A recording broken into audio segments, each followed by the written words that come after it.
Good afternoon. Welcome to the briefing for Tuesday, October 13th, 2020. My name is Joe Doherty. I'm with the Utah Department of Public Safety. It's my pleasure to introduce Governor Gary Herbert, Dr. Angela Dunn, the state epidemiologist, and Rich Saunders, the director for the Utah Department of Health. Governor Herbert.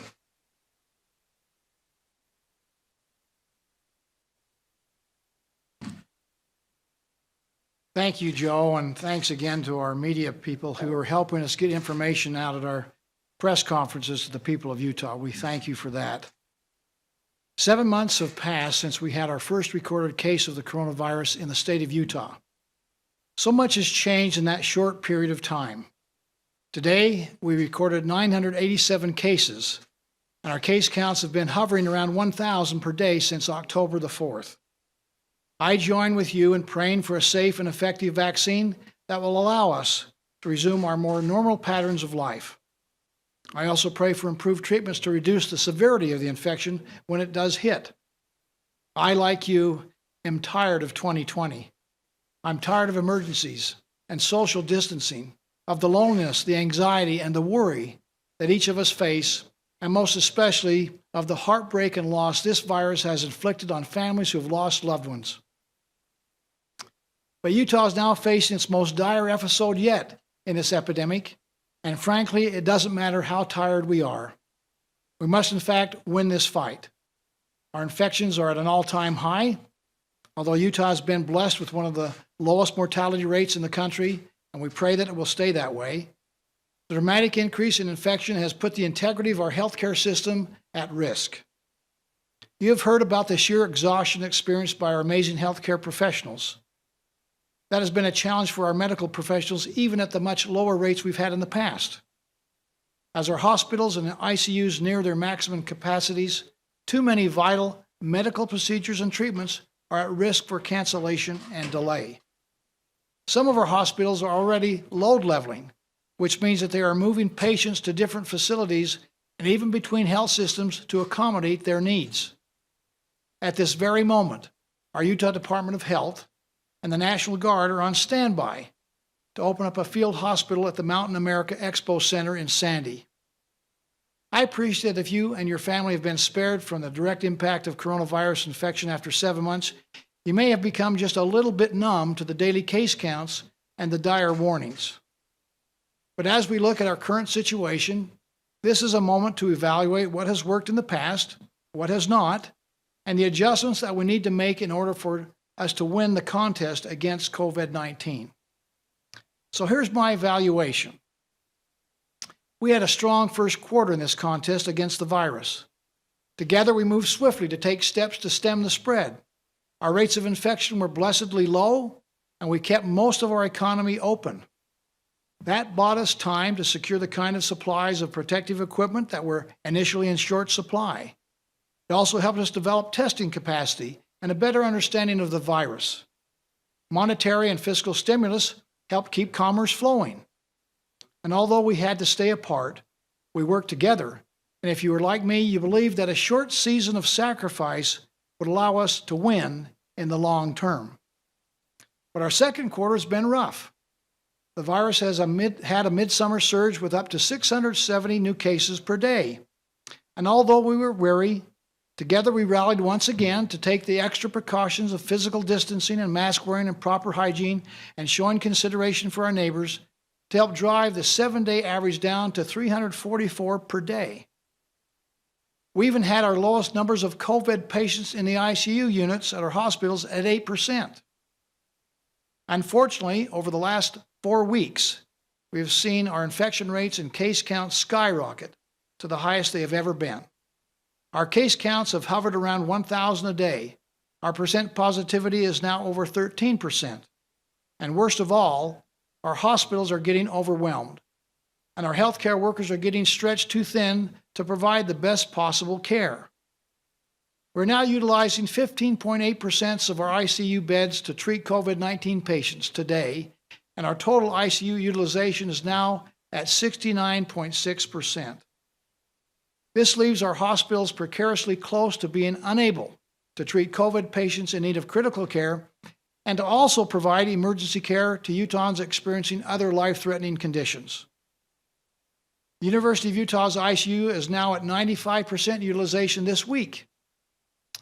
We're having one of the worst outbreaks in the country, and this is unacceptable. You and your families deserve good health and the best efforts from the government to help you to go back to normal activities as soon as is possible. It's really time for a new game plan. We have to make some adjustments. As a state government, we owe it to you to make critical decisions about the COVID-19 pandemic based on critical health data, not based on fear, and certainly not based on politics. So working collaboratively with our state and local public health professionals, our education sector, our legislative leadership, and the business community, and many others, we've worked to create a new game plan for Utah's second half of this contest. So today I'm announcing a new system that will provide trusted guidance based on epidemiology and medical science. This guidance system is based on the calculated amount of infection and transmission that happens in our communities and provides Utahns with concrete actions to help stem that spread. It empowers our local health authorities and local elected leaders to make unique decisions to improve conditions in their localities. Every week, the Utah Department of Health will analyze 3 key data points for each county. Based on that data, each county will automatically be categorized as a high, a moderate, or a low transmission area. Dr. Angela Dunn will now explain how a data-driven transmission index will guide our categorization of counties in the state.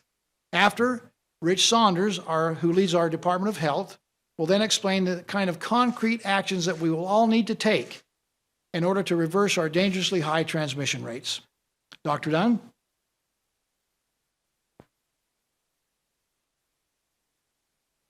Good afternoon. Thank you. And as the governor mentioned, the new COVID-19 transmission index, it really simplifies and clarifies the health metrics that are going to be used to determine which counties are going to be placed in which transmission level. And these metrics are the result of conversations among a lot of stakeholders: public health, healthcare systems, legislative leadership, the governor's office, and many others.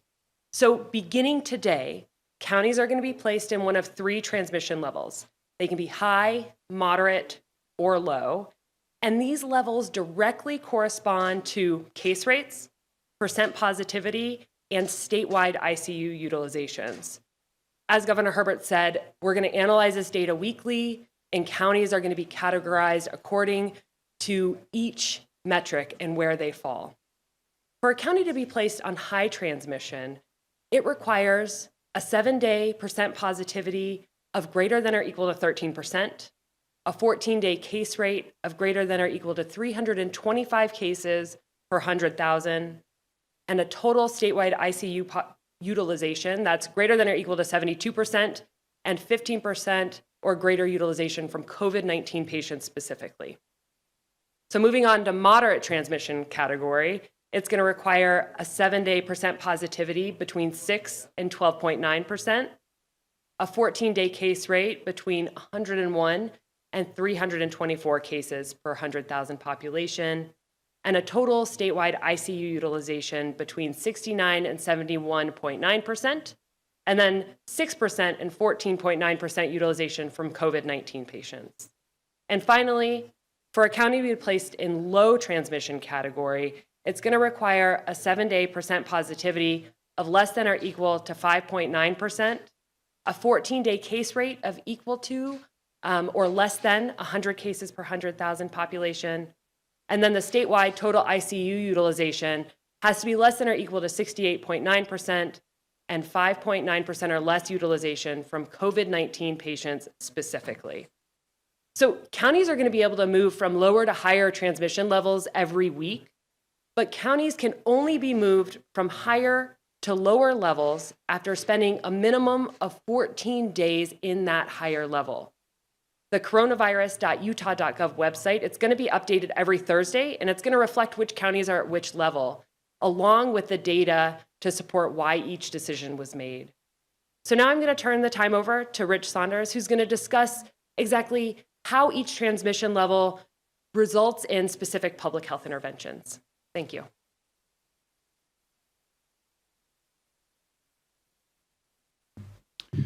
Thank you, Dr. Dunn and Governor Herbert. It's good to be with you all today. I will note that just one nuance to the information that Dr. Dunn just gave is in order for a county to move, it requires two of the three metrics that she announced to hit that threshold before the trigger happens. So two of the three metrics are required. And over the past 7 months, science and data has determined a few main concepts that have proven effective against the virus. Many of these simple and well-known concepts are central to this new approach. Physical distancing is an example of these main concepts, especially when around other household individuals. Another concept that's proven through science and data is practicing good hygiene makes a difference. Staying home when you're sick and following public health guidance on isolation and quarantine protocols. These are very simple, and that's the beauty of this, is that these are so simple we can all do them. Another concept that has been proven through science and data is that wearing masks when you're around other individuals or groups outside your household works. So I know that masks are controversial. Some people make political statements by either wearing them or not wearing them. But if you take the politics out and you look at the science, masks just work. They're not the save-all. They don't do everything we need, but they work. So while these are simple behaviors, they're actually high leverage behaviors, meaning that if we all are vigilant in doing these things, we'll be very successful at properly fighting back against the virus and its impacts. We've also learned that when we all focus together on something and engage in that focus, we can change just about anything. For example, when the people of Utah County adapted their behavior, they actually reversed the course of the surge in that area. Why? Because they focused on it. Businesses have learned how to function successfully in the new environment of this pandemic as well. Hundreds of businesses have actually helped the Department of Health create a manual that can help all organizations safely operate during this pandemic. And as a reminder, that's available on the coronavirus.utah.gov site. So businesses in this new model are expected to continue practicing safe operations, and each of us has the responsibility to evaluate which businesses operate safely and frequent those businesses. The Stay Safe to Stay Open symbol displayed at a place of business is assigned to patrons that they can count on that organization as practicing certain protocol in creating a safe place to shop or to eat. There are similar pledges which are also helpful in this way. The Restaurant Association, for example, has a pledge. So look for those symbols to help make decisions on which businesses to frequent because they are committed to providing safe practices. So over this past 7 months, we've had a very good success record under the color-coded phase guidelines, which the governor said we are retiring these today. And today we're announcing a much simpler approach under a public health order. The new system is based on the transmission index, which calculates the level of COVID-19 transmission in each county by analyzing the 3 data points that Dr. Dunn described. She's been very instrumental in helping us through the epidemiology behind this new system. And as she said, many stakeholders have been involved in trying to decide how this will come together and work effectively. It's been impressive to see the collaborative effort, an opportunity for us to come together. And that's what we're hoping we will all do, including each one of you. We know precisely how to limit the spread of the virus. Now we just need to do it. This system will help us to determine precisely that by simplifying the behaviors we need the public to follow in their communities, depending on whether they live in a high or moderate or low transmission area. The transmission index represents the collaborative work of so many people. I'm just thinking through how many hours have been placed by so many people to figure out what to do to curb this situation that we're in. And I want to express thanks to each of those who have come together to do this. It has been done with great hope to change the circumstances that are around us, and I'm confident that that will happen. It's a comprehensive, it is comprehensive in what it asks for the public to engage in, and places new requirements and expectations upon each one of us, as I've just stated. When we're fighting against the virus, we need to work together. And the new COVID-19 transmission index zeroes in on adapting behaviors that will get us the most bang for our buck in curbing the coronavirus infection. And I've mentioned that these are high leverage activities, that if we do them collectively, they'll make a big difference. So rather than focusing all the what to do's and what not to do's, we're focusing on key principles, as I've explained earlier. There's a lot more expectation and burden placed upon businesses and upon individuals. So here's the basic restrictions and the recommendations when we look at them at play. First of all, there's a focus on masks and masks being required, which are based on the level of transmission in your area. In general, we ask that masks be worn no matter what the transmission level in your area. At this particular stage in the virus, we are trying to work through the life cycle of this virus, and because of where we are, we're asking that masks be implemented wherever possible. We ask this because they help, just simply put. The scientific evidence shows us that mask wearing significantly reduces the transmission of the COVID-19 from person to person. For now, masks are required across all transmission levels when attending events of public gathering. So, for example, like a theater, a sporting event, a live concert, or a wedding, anywhere where people congregate together for an event, masks are required across all levels. Additionally, in counties designated as high transmission areas, masks are required in public indoor settings and outdoor when physical distancing is difficult to maintain or not feasible. For example, this would be like at a store or the library, in contrast to what I've just stated earlier, where all people will be required to wear them at events where groups of people gather together. So in counties that are designated as moderate or low areas, transmission areas, masks are still strongly encouraged at this point in the pandemic. And county executives are empowered to require masks on their own with the consultation with the local health officers. So in addition to mask requirements that were already in place prior to today's announcement, those will remain in place. This includes mask requirements in Grand County, Salt Lake County, Summit County, and Utah County. It also includes the requirement of K through 12 schools and the mask requirement in state-owned buildings. There's been a lot of talk about masks in the last 2 minutes because masks are an easy step, an easy tactic to make a big difference on the virus and the spread in the community. So secondly, there's a large emphasis on this new system on controlling the spread at casual social gatherings.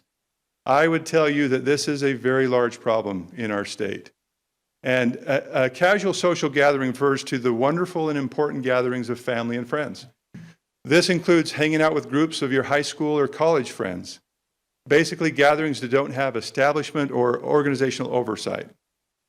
These are different from public gatherings, which include venues such as movie theaters, performing venues, concerts, weddings, sporting events, and religious services. Those are referred to separately as public gatherings. So in my remarks, you'll hear a reference to social gatherings, casual social gatherings, and public gatherings. And these are defined as I've just stated. So we believe that casual social gatherings, as I've defined them, are responsible for a significant amount of the spread that we're currently experiencing. So we're trying to focus on those types of venues or environments. We have to start thinking about these smaller casual gatherings a little differently. While it may be true that in casual social gatherings we're usually among trusted loved ones and friends, the virus knows no boundaries. And because we let down our guard in these settings, it's a popular point of viral spread. The virus doesn't care how much we love to be around each other and how much fun we want to have. This is why, under the new system we're announcing today, there's such an emphasis in this category. So far we've got masks and casual social gatherings as key areas of emphasis. Casual social gatherings are limited to the following sizes. In counties designated as high transmission, casual social gatherings, as I've defined them, are limited to 10 or fewer people. And you have to ask the question, our goal is not to separate families or friends or to remove fun and social things that are so important to humanity. Our focus is right now during this pandemic to make an adjustment because it makes a difference for our long-term future. In counties designated as moderate transmission, these gatherings are limited to 25 or fewer, unless masks are worn. And in counties designated as low transmission, these gatherings are limited to 50 or fewer, unless masks are worn. Again, casual social gatherings are an incubation area or a point of transmission that is problematic in this pandemic. So please make note of that as the second area of focus for this new system. A third area in the new system places the following restrictions and recommendations on public gatherings. Now again, I want to emphasize that there's a difference between public gatherings and social gatherings. And this category, public gatherings, influences any establishment or organization that allows public gathering, including but not limited to movie theaters, performing venues, weddings, recreation venues, religious services, sporting events, whether those sporting events are youth, collegiate, or professional. These events can be held in all transmission levels when masks are worn. As I explain additional nuances, please note that there is less emphasis on defining how many people may attend an event of this type, and more emphasis on physical distancing and mask wearing while at these events. In counties designated as high transmission, attendance is limited based on the event organizer being able to ensure 6-foot distance between household groups. All patrons, spectators, and guests must wear masks. And again, that's in all levels, high, moderate, and low. Now, performers at these venues are exempt at these events. Local elected officials are permitted to grant exceptions to this physical distancing guideline in high transmission areas, but these exemptions should be rare and are strongly discouraged. We encourage good judgment to be used in these discretions because venues can be successful where good principles are practiced. In counties designated as moderate transmission, all patrons, spectators, and guests must wear a mask. Performers, again, are exempt. 6-foot distancing between household groups is to be maintained. The difference here is that exemptions may be more common in a moderate level, though they're still discouraged. Again, businesses that practice key principles can safely operate even under these exceptions. The important thing here is to have a plan to adhere to safe protocol and to follow that plan. And that means the organization itself and its employees, as well as the patrons that frequent those events. And in all counties designated as low transmission, masks are still required at these larger public gatherings for all patrons, spectators, and guests. The performers, again, are exempt. Again, into the low level of transmission, because at this stage of the pandemic, we just still have to approach it this way. It's not permanent, but for now, this is where we are. 6-foot distancing between groups is still encouraged, but side-by-side seating without physical distancing is allowed in the low level. No exemption request is necessary. And again, all are wearing masks, practicing the sanitization and hygiene principles. Stay home when you're sick. Finally, all businesses are expected to operate under the same safety protocols, regardless of the level of transmission in their county. These standards, which I'll go over in just a minute, have been established through the use of the phase guidelines. I think businesses have become very intelligent on how to use these principles to successfully manage their operations. Requiring 6-foot distance between household groups is one of them, unless masks are worn. posting signage that lists COVID-19 symptoms and asking employees and customers with symptoms to stay home and encourage physical distancing, offering alternative pickup options when possible, such as curbside pickups, delivery, and takeouts for goods and services, facilitating employees to work from home when they are ill or in a high-risk category. Otherwise, encourage them to come to work and to participate as is feasible to the operations. Furthermore, the following requirements and recommendations apply to restaurants, bars, and buffets. In counties designated as high transmission, 6-foot distancing must be maintained between all parties at all times. In the waiting areas, in counties designated as moderate transmission, 6-foot distancing between parties is strongly recommended in restaurants and buffets, and occupancy is limited to 75% of capacity in bars, and patrons should wear a mask when intermingling with other parties. I know that sounds a little odd in a bar, but bars are nationally a problem. So we're asking even in bars that we make some adjustments in order to address this. And in counties designated as low transmission, 6-foot distancing is strongly encouraged in restaurants, bars, and buffets. So if I could just pause there and say, this is what that might look like in a restaurant in moderate. You might go into a restaurant in moderate and find tables closer than 6 feet. Hopefully, they've taken the Stay Safe to Stay Open pledge. They're practicing correct principles. And we as patrons are masking as we go. When we sit to eat, we can remove the mask and enjoy the meal, put the mask back on as we leave. And the restaurant operations conduct safe protocol for hygiene and sanitization. That's what that might look like in moderate and low. We also strongly encourage businesses to sign the Stay Safe to Stay Open pledge, or a similar pledge, as I've stated earlier. This framework will be adopted in a public health order, which will be issued on Thursday. Changes to county designations, as has been stated earlier, will be announced weekly. And again, I want to emphasize that counties may move to a higher level of restriction based on the data weekly, and may move to a lower transmission level every 14 days to demonstrate a little more stability before we move to a lesser transmission level. In any case, the data outlined by Dr. Dunn determines what level a county will be in, and based on this week's data, the following counties are in high transmission areas: Cache County, Garfield County, Juab, Salt Lake, Utah, and Wasatch counties.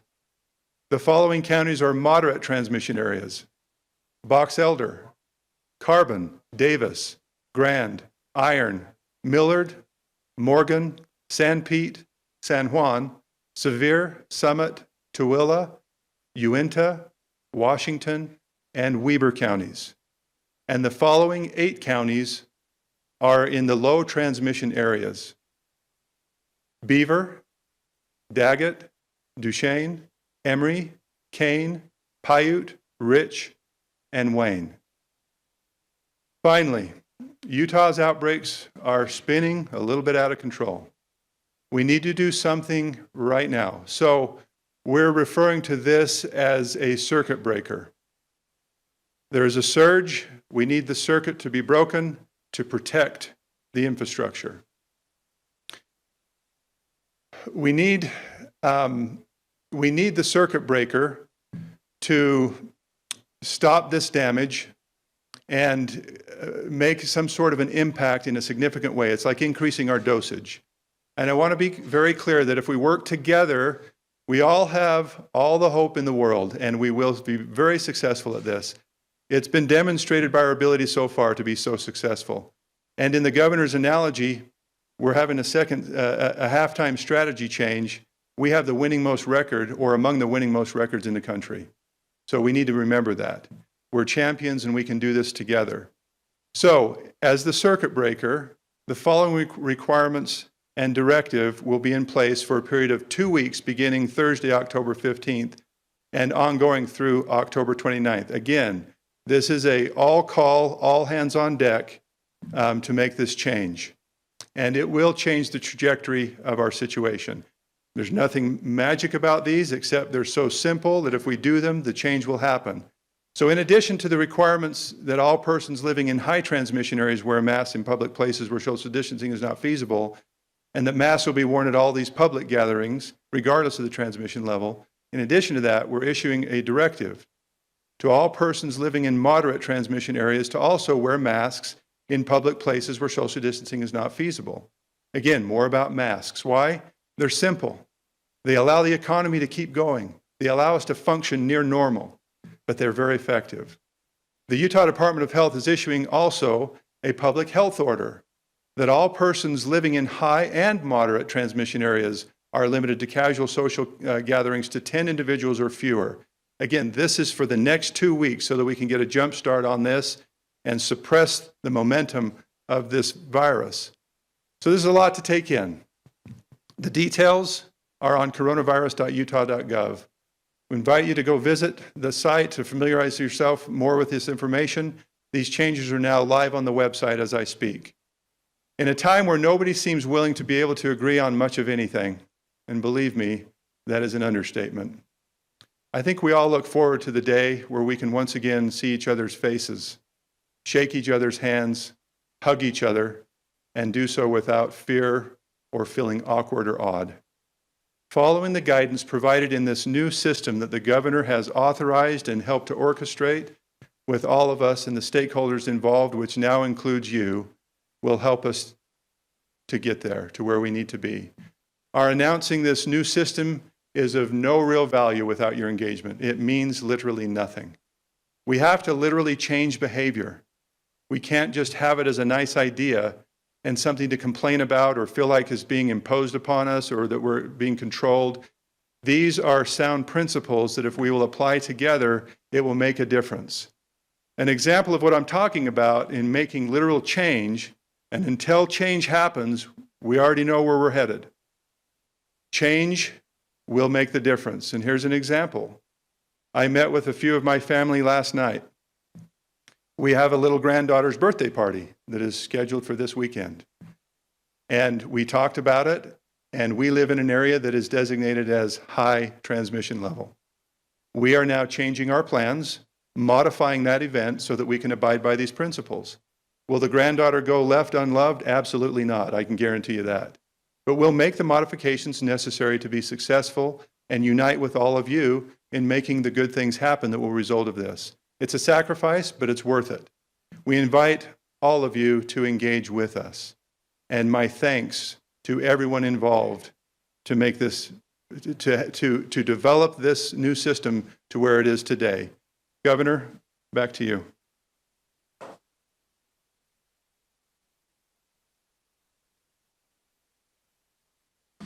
Well, thank you, Director Saunders and Dr. Dunn. We appreciate the work that's been put on. This has been, for the last week, a 24-hour round-the-clock effort by many people, and we thank all who helped us to get to this point with this new plan. This new game plan uses health data to guide how and when we move between different kinds of restrictions. It emphasizes the role of local health authorities and local government leaders in managing this health emergency. And I'd like to express my gratitude in advance to Utahns for obeying the public health orders and directives that will be issued by the Utah Department of Health this week. The gathering restrictions and the mask requirements and directives announced by the Utah Department of Health are designed to break the spike and to bend the curve. The battle against COVID-19 has been far too political in our nation. I'm grateful to the Utah Department of Health for crafting this plan, which will take political complications out of public health decisions. As part of this effort, I'd also like to announce that I will transition Utah out of a state of emergency and into a public health emergency this week. This is simply a different legal designation declared concurrently by the Utah Department of Health and myself, but this allows us to focus only on the public health needs of the people of Utah. This new game plan has come out of 7 months of hard work and lessons that we've learned along the way. I'm certain we will be learning more lessons in the coming days and weeks, and we will adapt as is necessary. I have tremendous faith in our ability as Utahns to make the right decisions in order to keep each other safe and keep our schools and our businesses open. The hard truth is that we have learned that COVID-19 spreads most often in places where we are most comfortable, at informal gatherings with our family and close friends. Gatherings like these are the weakest links in Utah's outbreaks. We don't think that anyone we love and trust would pass this virus on to us, but this silent, invisible, airborne virus wants to use our love and kindness as a pathway to spread the infection. We can all control our own destiny by changing our behavior. By obeying restrictions outlined by this new data-driven system, we will see fewer infections. We'll maintain our lower mortality rate, and we will help our overwhelmed doctors and nurses and save lives and prevent the long-term health implications that some face after contracting COVID-19. If we don't make use of this guidance, Utah will continue to be one of the worst hotspots in the world for this infection. We don't want that. But we have stemmed the tide of infection before, and we will do it again now. Let's flatten the curve and reduce our numbers so that we do not overwhelm our healthcare system. We can all find ways to do a little bit better. All of us can find ways to do better than what we're doing today in our fight against this coronavirus. Let's all commit to being a part of the solution and not being part of the problem. Some of it's about attitude. In doing so, we'll be able to slow the spread, keep our economy improving, and improve our quality of life. With that, we'll now take a few minutes for some questions.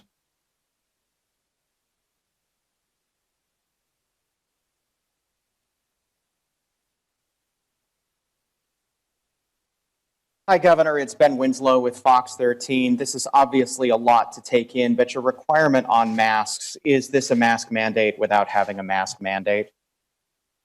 Well, you can describe it how you want. I think we have mask mandates, but we're also asking people to do the right thing for the right reasons. It's a combination, maybe. We've expanded the mask mandate. And again, it's something that we know that we can help slow the spread. It's not a cure-all. But it is something we can do without impacting negatively the economy. It's a way to help slow the spread and reverse the trend that we see, the spiking that's going on. And we need to do it now and do it soon, or we're going to overwhelm the hospital situation in healthcare.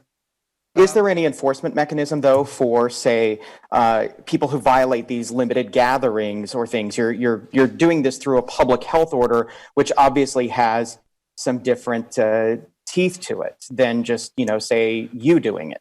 Well, we have orders already in place. What we've all said we think have worked. Again, it hasn't been perfect, but I don't know of anybody that's been cited, arrested, or fined in any of the places where we have a mandate already in place by the local government. So we're doing a similar thing. I don't expect there's going to be a lot of police out looking for violators. It's a matter of it's an ordinance. It's an order from our Utah Health Department to help us all be safe and to keep our economy going. There's nothing bad about this. This is a good thing. We all ought to say with our own volition, our own choice to in fact comply with the order being issued by the Utah Department of Health. Next question. I also would like to ask for, I guess, a bit more detail on what the plan is for enforcing this. I know that, for example, in Utah County, when they implemented a mask order, one of their law enforcement agencies came right out and said they were refusing to enforce it. And I mean, if it is deemed a threat to public health and safety, if like a group of 100 people get together for a wedding, no one's wearing a mask, and it's in a high, a high infection index location anyway, is there no mechanism to enforce it or to require the party to put on masks or disperse? I'll let Dr. Saunders talk about that, but sure there is. But again, the process we have here is trying to devolve the authority and responsibility back to the local government people. They can make those determinations of how to implement the programs and how to enforce it. We don't want to have to come to the governor's office and say, "Mother, may I?" We want more responsibility transmitted to the local government levels. They respect and understand the regional differences they have there, and they're going to watch those numbers. If they go up, people are going to be upset. Why are our numbers going up and putting us into a high-risk definition? We want them to go down into moderate and low. And I expect that they'll hold their local elected officials, the people themselves, accountable. And they'll work with their local health departments to determine how to do these things to enforce and to make sure that they, in fact, have the right policies in place. Dr. Saunders? If you'll notice in the details, the masks are required no matter what level when public gatherings take place. That's designed that way on purpose so that when we have large groups of people coming together, we can reduce the risk of spread one to many. That is just a simple public health practice that we have placed in the order. Now, the other area where masks are required is in the high risk or the high transmission level. We're all getting used to the new language. And that pertains to public places such as a store or a library. And that's required. But when you get into moderate and low, it is not required.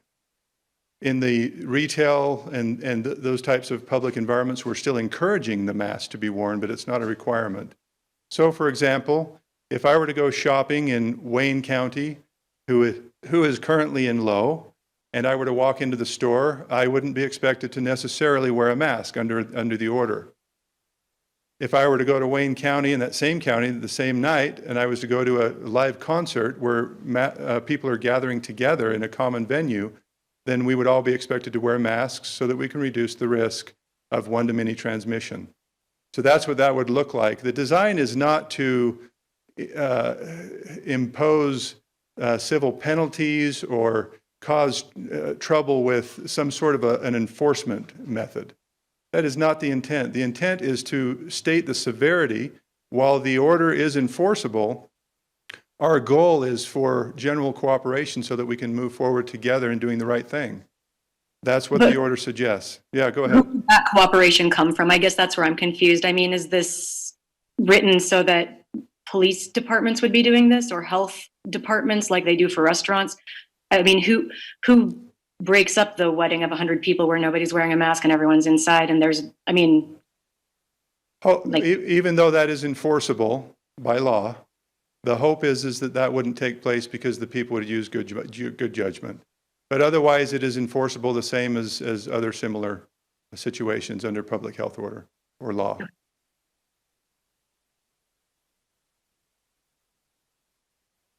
Next question.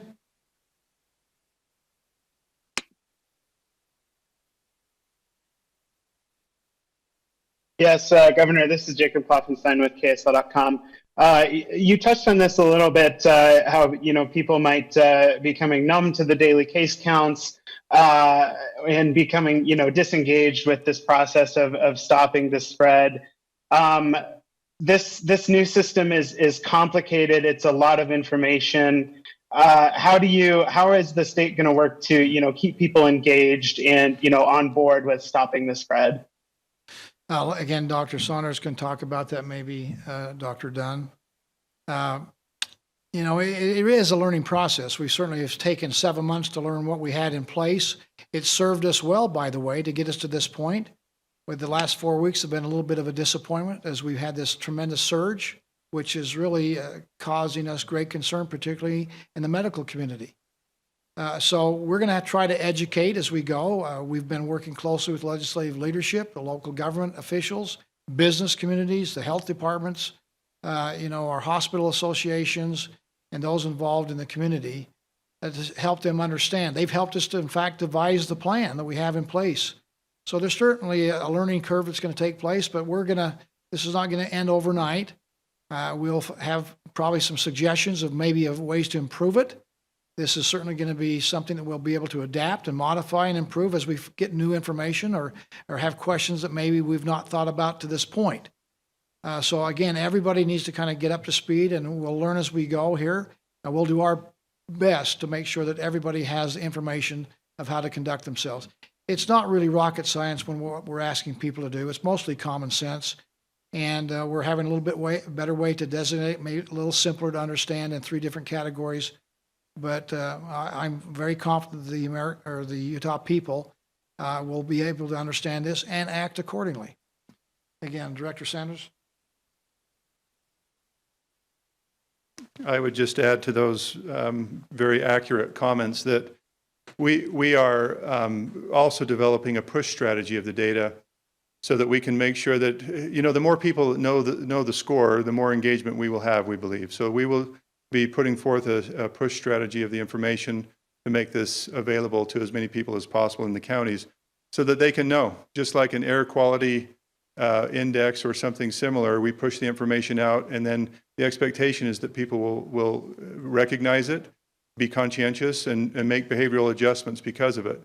In the end, there's no government control that's going to be sustainable over a longer period of, too much longer period of time. We have to eventually move forward toward local authority and just households making good judgment. So this is a step in that direction. We hope that people will be alert and attentive to the information that's pushed and that they'll make the adjustments necessary. And again, we'll make modifications and adjustments as necessary. Dr. Dunn, do you have anything to add to that, or? I think what's really encouraging here is that we are using data, which is an objective measure, to drive where counties are. And as Director Saunders represented, that this is going to be pushed to everybody. So it's all going to be very clear, how counties are in certain jurisdictions. So being able to really use the data to drive the impact and the interventions on the ground level in the counties is really a step in the right direction. So I'm excited to see this play out. Take two more questions. Yeah, hi, Paul Nelson from KSL News Radio, and I've met plenty of people who don't want to wear the mask. They're pretty obstinate, and they're defiant in saying, "I'm not going to wear it."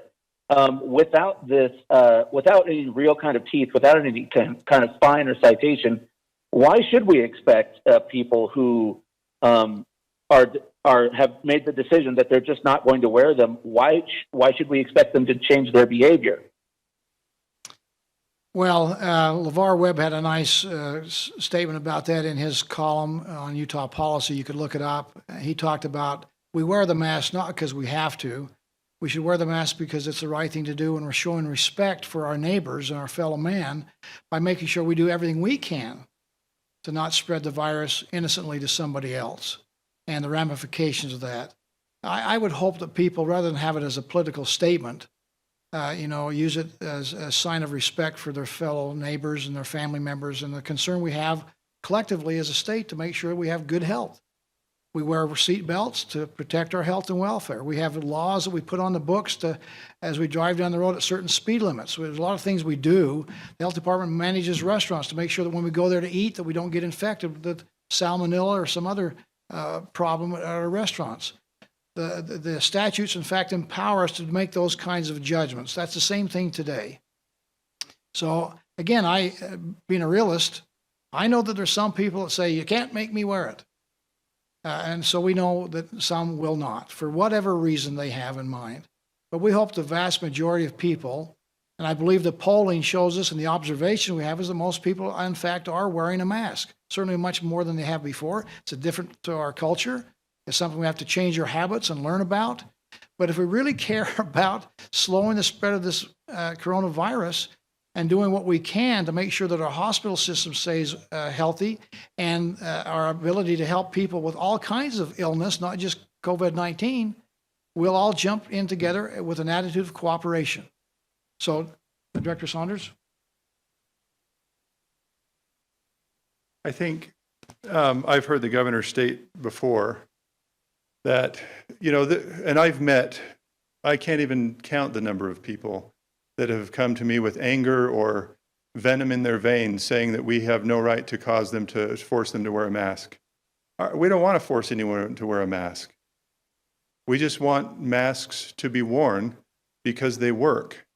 Not for the rest of our lives, not to intentionally remove identity from individuals and separate households and families, which have all been accusations toward the government of what the accusations of what we're trying to do. Those are simply not true. I've heard the governor say before, if you're that insistent on not wearing a mask, if it's that big of a deal, what can you do to help with the cause? Because whether you wear a mask or not, we have this situation upon us. What can you do? Can you physically distance? Can you support in reducing the social gathering size? Can you promote other principles? Anything that we can collectively do. Now, the requirement is masks. And if you're simply unable to wear one or you do not, and it's that big of a situation to you, of a problem to you, then what can you do to help? Otherwise, wear a mask and cooperate with us on this. I myself have been anti-masking. I don't love wearing a mask, and I wear it almost every day, almost all day. I don't love to do it. But I believe in the data. I believe in the science. I've seen it. I've watched it happen. And so I wear a mask, even though I don't want to, because I believe it's the right thing to do. I mentioned LeVar Webb's column. He concluded it by saying this, and I think it's kind of telling about some of the attitudes. He said some leaders he'd heard talk about said, what if we asked them to do something hard? It's not hard to wear a mask. It's easy for us to do, and it makes a big difference. It's the easiest thing we have out there, along with social distancing, to really stem the flow and the spread of this coronavirus. Last question. Hi, this is Haley Hendricks with ABC4 News. So is there a plan to have more testing available based on the county's transmission level, like having more testing opportunities in a high-level area versus low-level? And then I do have a second part to that question. Testing is important. Who wants? Dr. Dunn? I mean, so statewide, we know that we need more access to testing. That is a principle that we're using to understand where spread is happening and what we need to do to control it. We've been really successful over the past several weeks. You know, we're up to 10,000 people being tested every single day. So we are ensuring that, especially in areas that are hotspots, are getting access to testing. So that's something that's on our radar constantly. But it's really important also for all levels of transmission risk to have access to testing so that they know where the spread is happening in their own communities and we can keep them in the moderate or low. So this is all part of our testing strategy plan. Okay, now with more testing, does it take longer for people to get their test results? Is there quite a backlog there? I know some people that it's taken days for them to know if they tested positive or negative. You know, I have heard anecdotes from a variety of people everywhere, ranging from it only took 24 hours to get my test results to it took a week. So I think there is a lot of variability that we're seeing right now. And part of it has to do with, of course, the demand, right? 10,000 people getting tested in a day is a significant jump from the 4,000 and 5,000 we were seeing. It's getting colder, so testing sites are going to start moving indoors.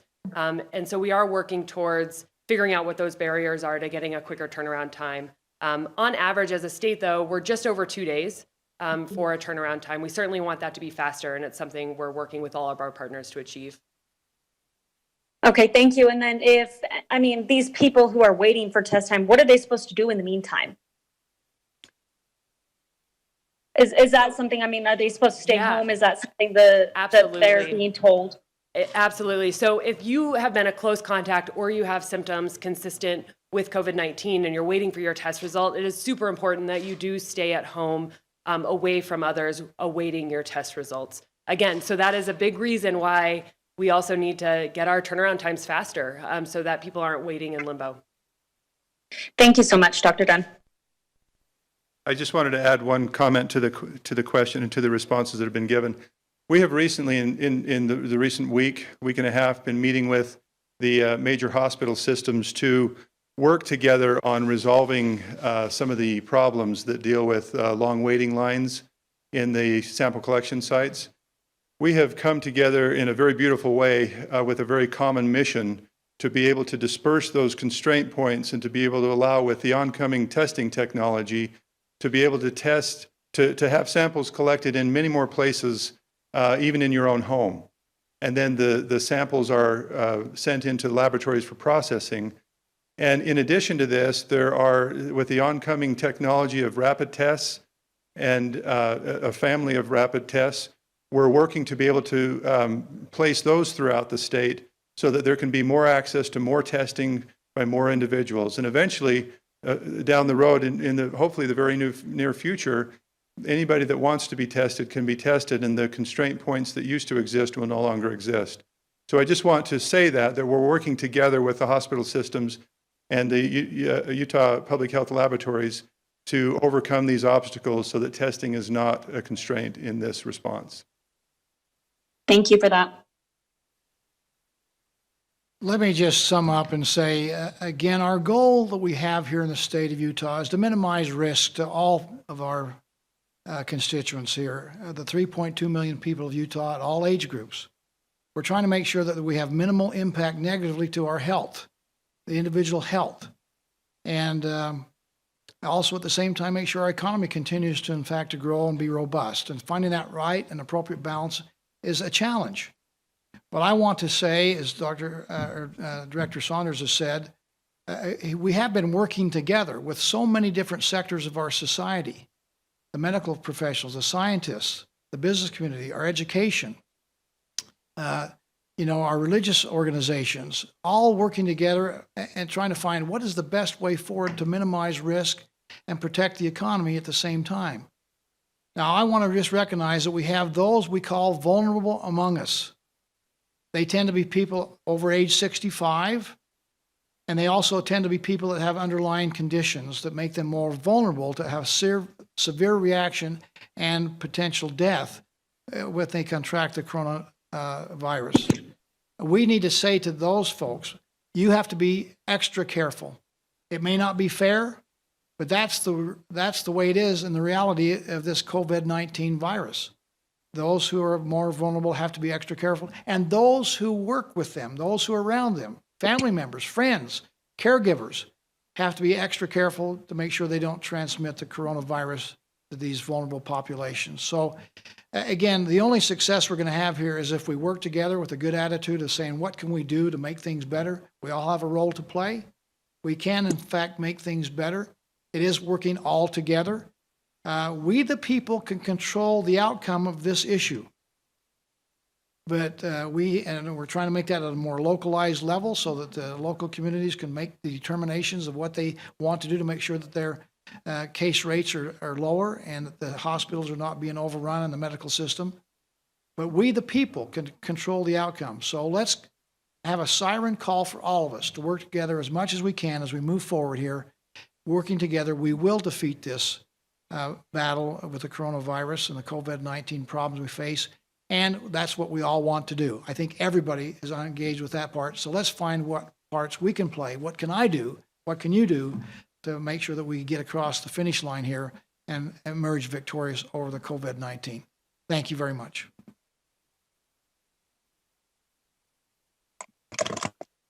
Thank you, Governor Herbert, Director Saunders, and Dr. Dunn.